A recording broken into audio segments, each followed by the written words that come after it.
Hello and welcome to Deep In Pact, a proud member of the Doof Network where we dive deep into Wildbow's most nocturnal work 5 years on. Coming up next is Elliot Diebold. And that was Ruben Morehouse. Yes, and we are back to talk about Sine Die 14.8, which is a nice chapter full of conversations that are long overdue, I think. I mean, this is a heartbreaking chapter. You're right. There's not just conversations, but thoughts that are long overdue. Yes. For Blake here. This is really there's so much in this chapter of Blake saying things that it feels like we've been yelling at him for arcs now. And I mean, it feels so different because I think this chapter sort of opens with this idea of Blake saying, "Oh, the sun's nice. I'm feeling the warmth of it on what bit of flesh I have left." And he just relaxes, and like this might be the most relaxed we've gotten to be with Blake since the story began. Yeah, it feels like for the first time in a long time he takes a breather, right? They've just tied up Mara. The sun is coming onto the forest. The town is still in its internal night, but Mara has broken the effect here, so they get this kind of moment of being back in time and in the world before they have to go back into the cold, kind of stopped town. Yeah, exactly. It's a really interesting tone, right? The town is shown still in darkness, and Blake is thinking about, hey, we're going to have to plunge back into that soon. And it gives me this feeling that I struggled to put into words, and the only way I could put it into words was comparing it to that moment when you're playing a video game, right? And you get to this like big building or like a huge circular room, and it's the kind of room that you're like, okay, there's something going to happen as soon as I step over this threshold. And you see there's a save point right at the door to this next room, and you're like, okay, time to take a breather, compose myself, because I know as soon as I take this next step, things are about to go to shit. Yeah, I really like that. I was sort of using the analogy as I went through it of Blake's been swimming underwater, and this is him coming up for a breath and taking, those big gulps of air in before he dives back down. Because like maybe I'm wrong, but the impression I got from this relaxing break, this chapter, was really this sense of Wildbow's letting Blake and all of us come up, get a bit of air, reestablish some stuff, and I feel like we're about to swan dive into like the finale. We've got 2 and a bit arcs left of this book, and I feel like what we're doing here is just sort of coming up, taking a breath, and after this we're diving back into that darkness of Jacob's Bell, and I don't think we're going to come back up until like the epilogue or whatever at best. I feel like this is just the calm before the final biggest storm. Yeah, it has that vibe for sure. So I guess along that thread, people seem to, or Blake seems to be kind of getting his, I guess, affairs in order, is the way I would say it. Yep. Rose approaches Blake and they have this conversation that is the majority of this chapter, and honestly is very overdue. Yeah, I mean, this is absolutely the meaty part of the chapter, and so that's what we're going to be talking about for most of this. Like, this is so. Not only is it literally most of the chapter, it's such an important and, as you said, overdue conversation. Yeah, and it's not just that, but it's actually like, at least for the first half, at least they're pleasant. They're pleasant with each other. And there's even a few jokes thrown in there. It's like the closest we've gotten to the good old days since, Arc 3? Yeah, at best. They haven't had this positive an interaction in a very long time. And I mean, that's the, like, right as soon as it starts, the way they both approach this feels so monumental. Yeah. The bit where Rose starts to, like, stick Blake's wing on, it was just this moment of them both trusting the other, and I felt so important. And from there, we move into this conversation that is so open and honest, and you can see how much they're both having to push past the instincts that they have to not do that, and how much they're actually kind of having to force themselves to be open and honest. And it's like, somehow that makes it more weight. Like, we've entered this bizarro world where someone having to try very hard to be open and honest actually kind of makes it more genuine, rather than me feeling like they're bullshitting it. Yeah. I, yeah, you're right, and I think it's because we know the weight of their like animosity towards each other, right? The conversation opens with Rose coming over, and Blake sees her as like Rose in her old-fashioned clothes, holding a rifle over her shoulder, which I think you pointed out in the live read is like a very conquesty description, and I think that's intentional. Yeah, well, I feel like yeah. oh, yeah, no, the rifle definitely feels like conquest imagery. I'm sure the word rifle was used to describe the gun he always carried around. Yes, and I think the book has primed us for, oh, it's Blake and Rose, we're about to get into it again, Yeah. right? But no, she comes over and she's vulnerable. They're both being vulnerable with each other. But Rose starts off this conversation by saying, being around you is scary. Like, being around you scares me. And from then it just continues in that vein of them actually just laying out their vulnerabilities with each other. Yeah, you're right, and because that's such an unconquesty thing to say, like Yes. being around you is terrifying. Yes. And then you're right. Blake immediately sort of matches it by kind of opening up about all this stuff with him not really feeling fear, which is I mean, Rose kind of talks about how awesome it can be, but like I think really this is a bit of a vulnerability. He's opening up. Like it's you're right, kind of right from the get go. You can just see them both. I mean, they're just both trying. This conversation is so simultaneously heartwarming and heartbreaking. Like it's so weird how much Yes. I was reading this conversation and I was simultaneously both like, this is beautiful and this is tragic. Just the whole time. Yeah. Rose mentions that one of the reasons that she's having this conversation with Blake is because Alistair said something to her that was basically like, oh, so you and Blake's relationship, I hope that's not what our marriage is going to be like, which is a pretty good joke. So good work, Alistair. But it obviously impacted Rose and made her be like, well, shit, like, I need to try and put in some effort there to prove that I can have a civil relationship with this person. Yeah. I mean, go Alistair. I feel like I keep saying that and it makes me, like, I hate myself a bit more every time I say it, but this seems like a really clever play by Alistair. He seems to, from when, I think it was the start of this arc when they were together and we all split up, and Alistair set up this whole thing of them coordinating and sharing the teams. He does seem to have been the person who's most consistently sort of just tried to get them to work together, and this feels like a bit of a sneaky masterstroke play to have kept them doing that. So yeah, definitely. I hate that everything Alistair does kind of makes me think that he's a better and better person. I'm just waiting for the other shoe to drop. We'll see. I like Alistair. I don't know. He can do no wrong in my eyes. Or his. Yeah. So the conversation eventually turns around to Blake basically admitting like that he can't see a future for himself. He sees no way of coming out of this scenario and just having a life afterwards. Yeah, and this is where things tip a bit more into just the heartbreaking side. Yeah, like this is what we were talking about before. This is where Blake really starts to just start verbalizing stuff we haven't even seen him properly think about for arcs. Like it's like finally all of the yelling that the audience has been doing at him is finally breaking through. No, yeah, I love that because it feels like Blake is kind of, yes, he's saying the things that we've been thinking, right? He's saying like for me, I'm thinking, okay, however this story ends, Blake is now, 1/20th made of flesh. The rest is wood and birds and a sweatshirt, and that's all that's holding him together. Like, I don't know how there's a path to get from that to having a life, having some semblance of a life, right?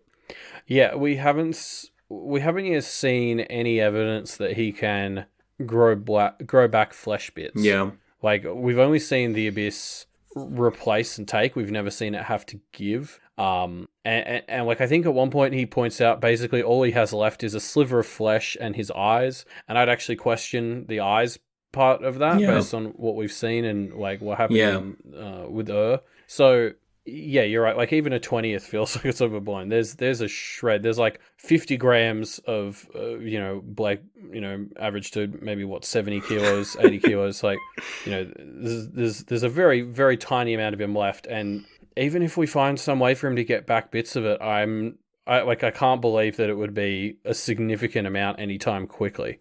Yeah. Yeah, so Blake kind of divulges this to Rose, and Evan obviously doesn't take it well. He still in his head has this vision of, well, Blake, you can fly now, so we'll just fly around and fight monsters together, which is a simplistic view, and kind of, it can't work, because Blake is a human, he can't just not have a life, right? And so he kind of, Evan starts to freak out about a bit at this, and it's heartbreaking. Yeah, this is doesn't your heart just snap in half reading Yeah. Evan's sort of roaring response to this? It's it's tough, and then, like, because especially, like, it made me think right back to the promise that Evan made when they became familiars. Like, Evan's whole thing is how he can't let things go, and so Blake's original promise that he made him make was that he would do that if Blake passed away. Yeah. And all I'm thinking watching this is like, oh, fuck, we found a way to make that promise extra difficult for Evan to keep, didn't we? Yeah, I mean, as much as I say I can't see a future for Blake, I find it hard to see a path where Evan just is like, yep, all right, now I'm going to pass off into the afterlife, and that's that, right? Like, it's so... It seems to run so counter to his character of always wanting to help, to a fault, right? Yeah, absolutely. So yeah, Blake and Rose kind of continue to evaluate their relationship based on this, I guess. Yeah, and again, just talking about this whole conversation in sort of general terms, like, what really hurts about this whole conversation between Blake and Rose is how on the same page they are. Like, yeah. They don't want to fight. Both of them are constantly fighting the instinct to fight. There's a bit later where Blake kind of explicitly pushes down these intrusive anti-Rose thoughts. And we often get so caught up in watching them get caught up in fighting each other that it's so easy to forget. Moments like this are so important to remind us that neither of them wants this. Like, they both hate this. It's just when the shit hits the fan, it's hard to work past this natural instinct to fight each other. And so getting to see them in this calm moment, just sort of both go to each other and say, hey, this is so fucked. Like, what can we do? Yeah. It just hurts. Yeah, it is painful, right? And this is the core problem, is there's no way to resolve this without one party losing out. And so we'll get to that in a second. But before then, there's this moment where Blake raises his voice in passion, not in anger, talking about how, yes, he does want to have a life at the end of this, but he doesn't see how that's possible. And he raises his voice, and in response, everybody, all the knights, who are possibly the kindest and, like, coolest people that we've seen, as well as Rose, they all go for their guns. They all reach for or point guns at Blake. And it's pretty apparent everybody feels they have to be really on edge around Blake. And I think that's a justified thought based on, how he's acted. But again, it's just kind of tragic, right? Yeah, I mean, at least Blake's noticing it now. Like, I think we felt that people have been responding to him like this for a while now, and at least in this calm period, he's aware enough to see it. And I think it is the fact that he sees it that plays into what happens next. Like, he must be seeing people and thinking, I don't want to be this entity that anytime I even, like, get excited or passionate about something, it puts everybody on edge, because I could just murder them. Like, I could just be a murderer, and it would be so easy to flip that switch. I think he has to look at that and think, I don't want to be that. Yeah, I mean, he kind of says that at one point, doesn't he? He says he doesn't like what he'll have to be to win this fight. And I mean, I agree. I think maybe him noticing that, he doesn't explicitly connect it, but we talked a lot. Last chapter, there were so many points where he just brought up, like, oh, the Knights are back. I love the Knights. They're so great. So I agree. It was probably important that all of them just instantly kind of pointed their guns at him. Like, that must have been something that he processed, at least subconsciously. Yeah. So Blake kind of works up the courage to say it. He says, I forfeit. Rose, when this is over, if it needs to happen like this, you can have the soul. You can be the one that survives, and I'll, die. I'll let you put me down with the hyena, he says. Oh, this chapter. Yeah. How many times can you say the word tragic before it loses all meaning? Yeah, I want to read out the specific terms that he kind of outlines, because I think it's important. He says, If I try to win this tiny war of ours over Russell Thorburn's life or Ross's life or whatever his name was, and you or your husband haven't crossed some line, assume I'm too far gone. So there's probably a bit of quibbling you can do in there about who defines what crossing a line means, but let's put that aside for now. And I do like the terms of this little deal, right? It leaves space for some other way for them to both get out of this with a happy ending, which maybe is just wishful thinking. But if Blake starts to act, if he makes moves against Rose, that's indication enough that he's far gone, and that whatever's left isn't Blake. And so they should feel no qualms about putting it down. Yeah, and so something we haven't mentioned till now is obviously there's a lot of ways that this feels like a better version or even a continuation of the chat that Blake, Rose, and Alistair had in 13.1, I think it was, where the time night thing had Blake at knife point. Yes. Like, you know, in that chapter, Rose was sort of like, I don't know if I can trust you not to come after me at some point. Your head might get twisted around. Yeah. And this is Blake now, like, without the knife to his throat, when he's actually, like, voluntarily having this conversation, sort of saying, I agree, that might happen, and if that does, that's not me anymore. Yeah. Like, kill it. And, yeah, I mean, I don't know. I feel like I'm just starting to repeat myself here, but, like, it's just the way this chapter sort of tugs at your heart. Yeah. Yeah. Yeah, no, it gets to me too, right? And so that kind of resolves the conflict, at least to an extent. Blake and Rose can now more or less be on the same side again without having to constantly worry about backstabberies. And so they turn to Mara to get some info out of her. Yeah, and so just before we go on to that and we leave this conversation behind, it feels to me like this conversation is setting up that these two are going to end up against each other at the end of the book. Like, it's such a morose take on this very heartwarming / heartbreaking conversation. But I almost feel like this is setting up a situation where when they're against each other in an arc or two, it's going to feel even more tragic, and we'll be reminded of this brief moment where when the cards weren't stacked against them and the pressure wasn't pushing on them, there was a way for them to get along, and like, we're just setting up how tragic that's going to feel when they're at each other's throats, in 20 chapters or whatever. Yeah, I could see that. I kind of feel that if Blake is still our point of view at that time, I don't know if there's a way to handle that without, like, Blake is saying pretty explicitly here, if that happens, that's not me, right? Yeah. And so I almost feel if that does happen, we kind of can't have Blake be our point of view for that. It would have to be some kind of, like, interlude or something.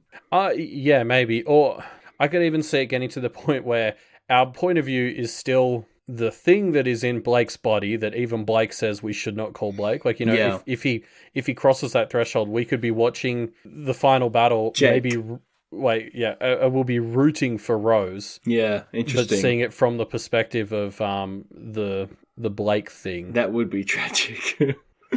Yeah. I want to read out this quote that I think is really just a really great moment in the chapter where Rose says, I know I'm already asking for and taking so much, but can we please not call him Russell? I really can't picture us as a Russell, which is a great joke. And I love it because not only does it diffuse the tension that has kind of obviously built up over this conversation, but it actually shows us this glimmer of hope that, okay, this conflict has been resolved, and now Blake and Rose, who are very similar and obviously think along the same lines, can go back to having chemistry and being a good team, which we know they can be. Yeah, like this glimpse of a good rapport and some banter. Like, it really rounds out the bittersweet nature of this whole conversation so perfectly. This is sort of something that friends would do. It's such an awesomely positive interaction. And again, I had this feeling the whole time reading this that it was like, we're setting up that this is the last good moment they're going to have. So it was tearing me up. Like, this was such a powerful way to end this good conversation that feels like it might be the last these two get to have. Yeah, we'll see. Then there's this other moment to kill some of that positivity, I guess, where Blake immediately realizes that Green Eyes is really going to not react well to the news that he's going to give up. I felt so bad I hadn't thought of that. Like, I was like, oh god. So he resolves not to tell her, or tells Evan not to tell her, which, it's a bad plan. Of course it's a bad plan, because when she does find out, like, imagine if it comes to not Blake fighting against Rose, and everyone's like, oh no, that's not Blake, and Evan's like, no, that's not Blake, let's kill him, and Green Eyes is like, fuck you all, I'm gonna eat you. Like, because that's definitely what would happen.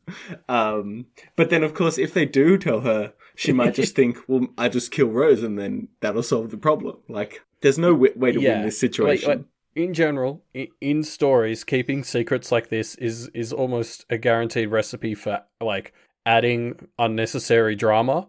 But here is one of the few situations where I was kind of like, no, but they're right. Telling her would probably be just as bad. Like, yeah.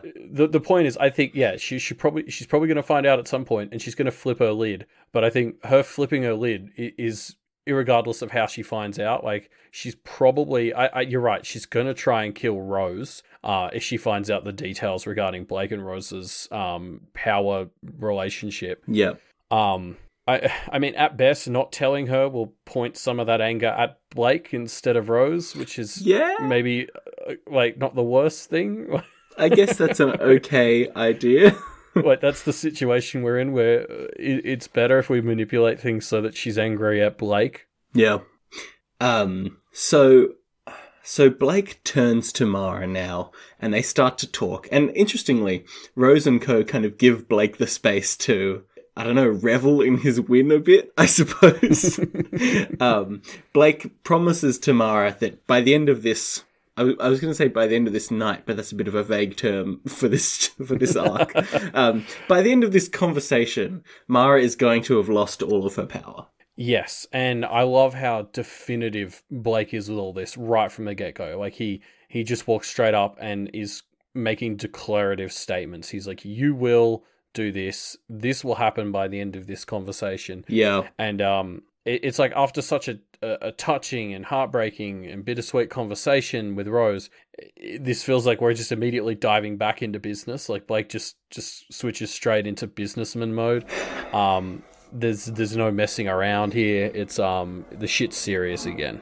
Yeah, I think something that we haven't touched on in the past arcs is Blake as an other. It really is one of those kinds of others that is exceptionally well suited at taking down practitioners, right? Yeah. Like, that seems to be his specialty. And so this is basically him in his element. He's, declawing Mara, right? And he's really, he's just good at it. He just knows exactly what he's doing. Yeah, I mean, very quickly, he basically gets Mara to the point where it's effectively she's begging for her life. Yeah, like, it's Mara's version of that. Yeah, and, like, it's such a stark difference to everything we've seen from her. Like, she's offering him anything she thinks he might want. I mean, this whole thing is just kind of brutal. Yeah. I'm kind of disgusted with myself for how much I enjoyed it. Like, it's morbidly cool. If anyone has deserved it in this story, genuinely, it's Mara, who is, I think, the most horrifying practitioner in Jacob's Bell, right? Yeah, and I mean, that is what Tiffany, like I think the story kind of tries to make you feel more okay with it by putting Tiffany on that side as well. Like, I think if even Tiffany's the one calling for no mercy, you're sort of like, okay, well, so we're going for no mercy then. Yeah.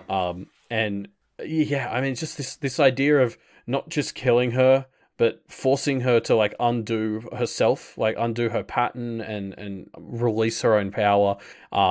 It's like they're punishing her by making her more human again, so she'll have to live through this last cycle with the consequences of her actions. It's so harsh and fair. It's awesome. Yeah, it's pretty great, isn't it? Yeah, it's a really powerful and, like, neat way to depower her, and it's very logically consistent. It's very much just like, oh yeah, of course they could just do that, force her to make oaths and break them, and that would fuck up her power. Like, it's perfect.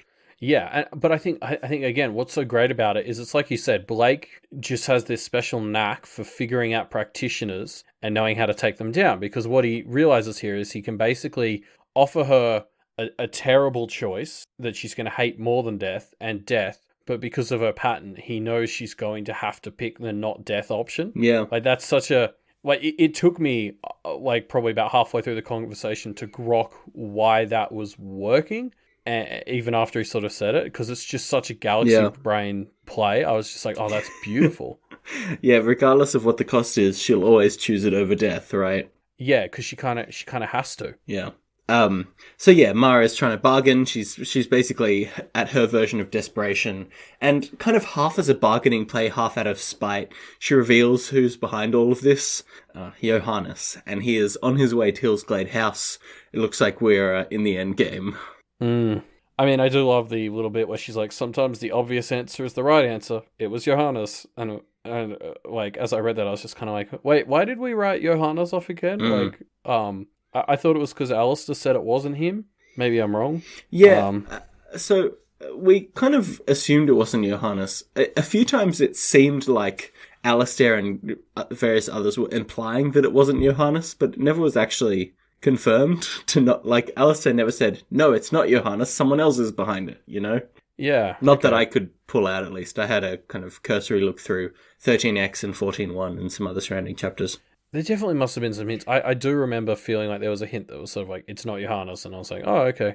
But yeah, like, it's a fun little sort of, not reveal, or yeah, it is a reveal, but it's just kind of like, you know, he's managed to distract you all in a way and gotten everyone away from the house, and now you got to get back there real quick. Like, I assume Blake is going to have to fly ahead of the group in order to get there in time, because Mara says, like, stuff's going to get in their way and they won't be able to make it. So, you know, we talked right at the start of the chapter about how Blake mentions that he feels like he's going to have to dive back into the darkness of Jacob's Bell very soon, and it's like, oh boy, are we doing that? Like, he's going to have to literally fly as fast as he can straight back in there, and not just into Jacob's Bell, but back to that shithole of a house that he's almost burned down. Yeah, the burned, flooded house. And I guess we'll see how it goes next chapter, because that's the end of 14.8, and that's almost the end of our of our episode on 14.8. But before we go, it's that time of the chapter where we dive back into what people were saying about this chapter when it first came out 5 years ago today. So Elliot, do you have a comment from a user 5 years ago that you'd like to pull out? I do, actually. I have a comment, a bit of a shorty from Sir Fuente, who, you know, we talked a bit about Green Eyes. You know, obviously, you know, she's very close to Blake, and she's going to freak out if she learns that he's ready to die or willing to die. Yeah. And that Rose is someone who's kind of destined to do it. But Sir Fuente also just sort of pointed out, like, Blake is almost Green Eye's only connection to the world. Like, Evan is maybe the other one. Like, it's not just her personal feelings that are going to make her go psycho, but, like, she should have a genuine concern. Like Sir Fuente points out, if Blake goes, that's her biggest connection. She might just fall back into the abyss if Blake is no longer in the picture. And I mean, obviously, like, again, I think this is why I love Pact, because it's both. Like, those two things are not separate in this story. Yeah. But, like, that just wasn't really something I'd considered, this idea that Green Eyes doesn't have to worry just because of her feelings for Blake, but because without him, she may have to go back to the abyss. And that's pretty much the one no-no on her whole list of things. Yeah, although, you know, I feel like if she doesn't freak out about the whole Blake and Rose thing, she could probably maintain her connections with, like, Rose and Evan and all those guys so that they would still be her friends without Blake. But I think it's more likely that she finds out about the Blake thing, she attacks Rose, and then without Blake, she's got no connections left. Yeah, see, I don't know, apart from Evan, I don't know if any of those connections are solid enough to really be useful to her. I mean, she's met these people, but... Maybe the faceless woman? Yeah. Look, I don't know. Like, that'd be one of her top ones, and I'd hardly call that, like, best friends for life material. Yeah, true. Evan feels like the strongest, and I mean, if Blake disappears, Evan's going to have plenty of his own problems to deal with. So, yeah. Yeah, no, it's true. I pulled out a comment by a user called Gan Trades Dracos. And this comment was in a thread that was talking about people talking about, like, honesty versus saying the literal truth, like whether you're being honest or not, and what the spirits care about there.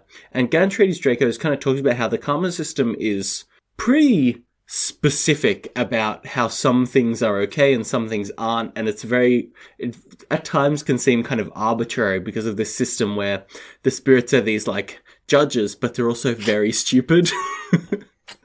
And so you can kind of trick them very easily.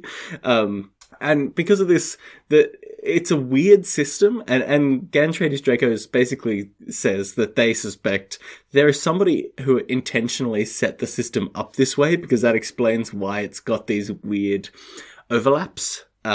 Which I like. I don't know if I'm fully on board with it, but I like it as a theory. I think the question that it raises, though, is who set the system up this way, and what is that in service of? Which, of course, who could possibly know that? But I think it's an interesting idea. I mean, I guess the interesting idea for that for me is I guess if we're thinking like that, we're probably talking about whoever made the spirits. Which feels like, I think very early on in the book there was reference to like creation spirits or something who were going around creating the universe, and that's why it's expanding in Pact, which was just like a cool little image that stuck with me. I don't know how correct it was meant to be as an idea. So like I guess it could be something like that, but like I remember I think I talked a while ago about this idea that like demons or something or other might have sabotaged like Suleiman bin Daud's attempt to create this system. Like the whole idea of the truth telling may have been set up to allow these loopholes and to create such a shithole society. And that's kind of maybe where I'd more see it, is someone with knowledge of how spirits work manipulating the way the awakening ritual was set up and the Seal of Solomon was set up, so that it left, it abused the nature of the spirits to create these loopholes that would allow such shit systems. And I don't know if I actually believe this theory, but like that to me seems like the most plausible way that something like this could have happened. Yeah, I like that. That's a pretty good explanation, I think. And it still leaves some nice, interesting world-building space for some Machiavellian Judas that is behind the scenes. Yeah, but like I guess, I don't know, I've actually always kind of bought the arbitrary silliness of the spirits sort of stuff, like the idea that they are these kind of dumb animals. They like the general trend seems to be, they like things to be kept simple, and like they're quite literal, and I guess that kind of makes sense to me for a kind of dumb spirit. Like I don't know, I've just always kind of been able to buy that. I think the biggest thing that I struggle to reconcile with it is the idea that like the spirits can tell if somebody's telling the truth or not, as an example, but not like if you leave somebody with a noose around their neck on a block of ice and wait and then walk away, well, that's not your fault, that's somebody else's fault, right? Like, there's some of these things that just feel like they're a little bit too stupid for some of their powers, and like I think it does make sense in the world that we've set up, but I also think there's space for there to be more explanation there, I think. Yeah, possibly. I've always wondered how much of this stuff comes down to the spirits of a person, an inner person, and the environmental spirits. So something like the person with the noose hanging around their neck, how much is that decided by just the spirits of the room that this happens in, versus when you tell a lie or something, how much is that the spirits that are inside of you and represent you? Yeah, I guess telling a lie isn't necessarily that terrible. It's being called out on a lie that's the real danger. Yeah, that is something that I feel has kind of evolved a bit in the series. Like there was at the start of the story, there was more of a sense of when Blake said something sarcastic, he took a power hit, and now the focus has more been on like oaths. Yeah, well, and specifically when someone else calls you out on lying, that's when you really cop the damage from lying. Yeah, I mean, I guess after he had awakened, Blake was weak enough that even a small power hit was probably, enough to be significant. Yeah. But like, I don't know. I think there's like just our understanding of spirits is vague enough that I can see how all of this weird negotiating stuff could maybe take place with, or there'd be more weight with various spirits depending on what the potential crime or whatever is. Yeah, fair enough. Like we were talking in the Discord the other day. I was saying like sometimes I feel like the big problem with the spirits is they feel like those chatbots from the 90s or early 2000s where they have no concept of context, so they just take every sentence as its own thing. And that's why the reason people can sneak so much stuff past like this system is because they can say something that in their head is true because it's a complete non sequitur to what was Yeah. being discussed. Yeah. And so like what we need to do is update the spirits with a kind of context awareness so that people can't just say random facts that are accurate but clearly not relevant to the conversation. Yeah, but as kind of text generation technologies have evolved in recent times, the real trick with making coherent text is context, right? Context is actually quite a complicated thing to understand. So, it's and that's probably why they don't. Yeah, I wouldn't put it past the spirits. Context is an advanced thing to understand, so I kind of get it. What was interesting is Mara talked a lot about how she sort of thought the others had changed when humanity reached North America. Yeah. And if you apply that sort of thinking to the spirits, like I wonder if spirits are getting smarter in general, like with humans around, like if they're also something that's affected by the landscape. I mean, they are something that's affected by the landscape. We've talked a lot about like metal and how the spirits do adapt to humanity. So I wonder if if as humanity becomes more populous or gets smarter, like if that affects the spirits at all. Yeah, I think that must happen, right? Like at the very least, as methods of communication change. Like I know that writing something down in a book is definitely kind of policed by the spirits, right? If you lie down in a book, you can definitely be called on it. But I think, when the concept of writing was first invented, that probably wouldn't have been true, just because spirits hadn't adapted to it and there hadn't been kind of cultural significance placed in it, right? Like I imagine now sending a fucking emoji to a friend, even if that emoji is a lie, they say, "Oh, where you at?" And you send a picture of a pool instead of a home or whatever. I don't think the spirits would take a hit on, or would make you take a hit on that, because that's, I don't know, there's no cultural context placed by humans and significance placed by humans into that. I mean, what's funny about emoji is they're such an interpretive and kind of inherently ambiguous in a lot of situations. Like they're because they're so up to the interpretation of who's receiving them. Like I think the spirits would hate that shit. I could very much see the spirits punishing people who overuse emojis, just because it makes it harder for them. Like Alistair's whole thing is how he makes it easy for them, and I feel like someone who spams emoji would be the opposite. And so, the spirits are anti-emoji is my hot theory. Yeah, there's too much space for interpretation, right? They're like emoji are basically the alethiometer, where you have to really understand them to understand what they're saying. Anyway, that's the end of our show, I guess.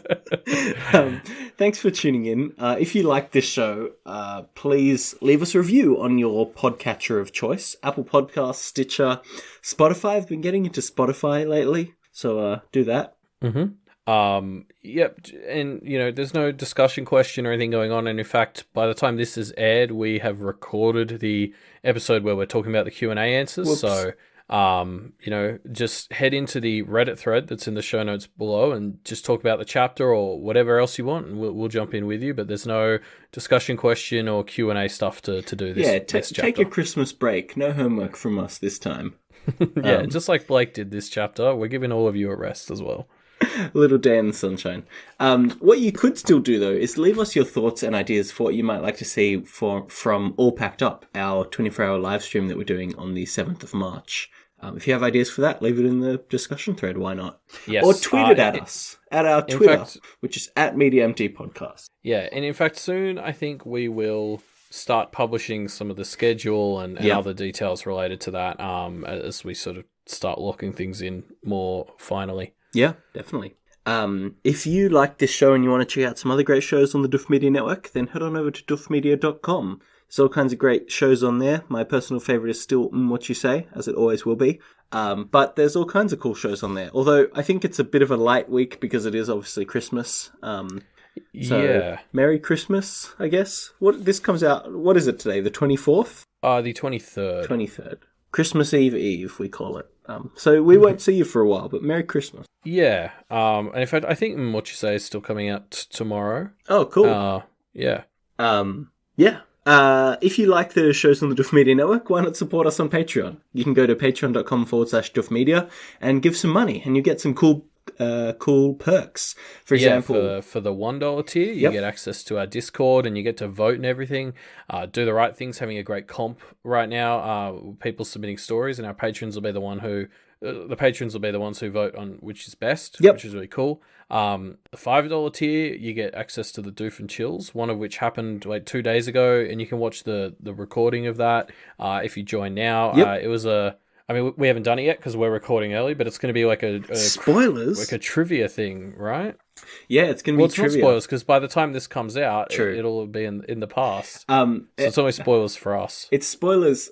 No, it's not. You're right. No. So this Doof and Chill is a trivia thing, and I built this like proper good recording studio in Minecraft with like buzzers and sound effects and lights and shit. And it's way too good. It's so good. It's so good. I'm so happy with it.